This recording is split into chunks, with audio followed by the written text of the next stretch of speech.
श्री सीता रामचंद्राभ्याम नमः। स्वागत है आप सभी का हिंदू ग्रंथावली ऑडियो बुक चैनल में। 20वां सर्ग। राजा दशरथ का विश्वामित्र को अपना पुत्र देने से इनकार करना और विश्वामित्र का कुपित होना। विश्वामित्र जी का वचन सुनकर नृपश्रेष्ठ दशरथ 2 घड़ी के लिए संज्ञा शून्य से हो गए। फिर से चेत होकर इस प्रकार बोले, महर्षि, मेरा कमल नयन राम अभी पूरे 16 वर्ष का भी नहीं हुआ है। मैं इसमें राक्षसों के साथ युद्ध करने की योग्यता नहीं देखता। यह मेरी अक्षौहिणी सेना है जिसका मैं पालक और स्वामी भी हूँ। इस सेना के साथ मैं स्वयं ही चलकर उन निशाचरों के साथ युद्ध करूँगा।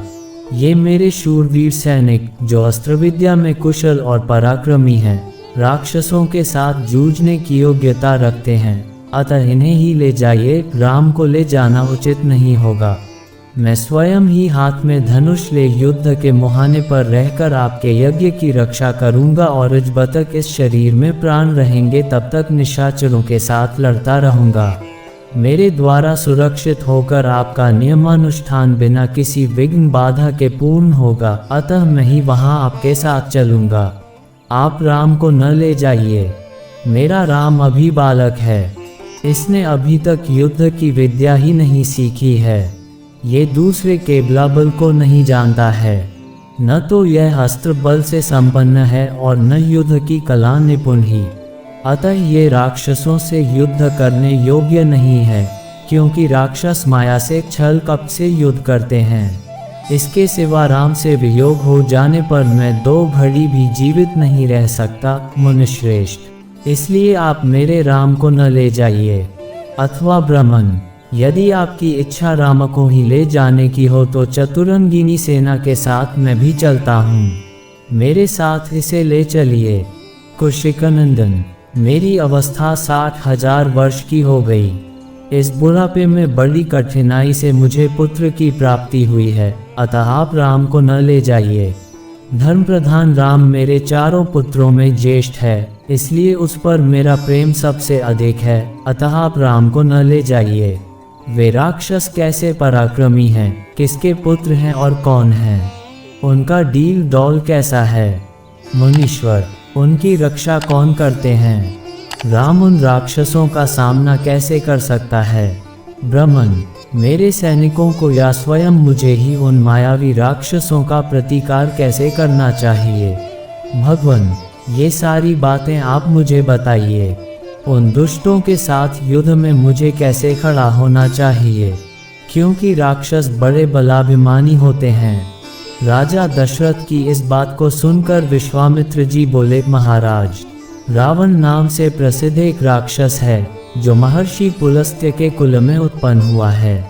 उसे ब्रह्मा जी से मुहमांगा वरदान प्राप्त हुआ है, जिससे महान बलशाली और महापराक्रमी होकर बहुसंख्यक राक्षसों से घिरा हुआ वह निशाचर तीनों लोकों के निवासियों को अत्यंत कष्ट दे रहा है। सुना जाता है कि राक्षस राज रावण विश्रवा मुनि का औरस पुत्र तथा साक्षात कुबेर का भाई है। वह महाबली निशाचर इच्छा रहते हुए भी स्वयं आकर यज्ञ में विघ्न नहीं डालता, अपने लिए इसे तुच्छ कार्य समझता है। इसलिए उसी की प्रेरणा से 2 महान बलवान राक्षस मारीच और सुबाहु यज्ञों में विघ्न डाला करते हैं। विश्वामित्र मुनि के ऐसा कहने पर राजा दशरथ उनसे इस प्रकार बोले, मुनिवर, मैं उस दुरात्मा रावण के सामने युद्ध में नहीं ठहर सकता।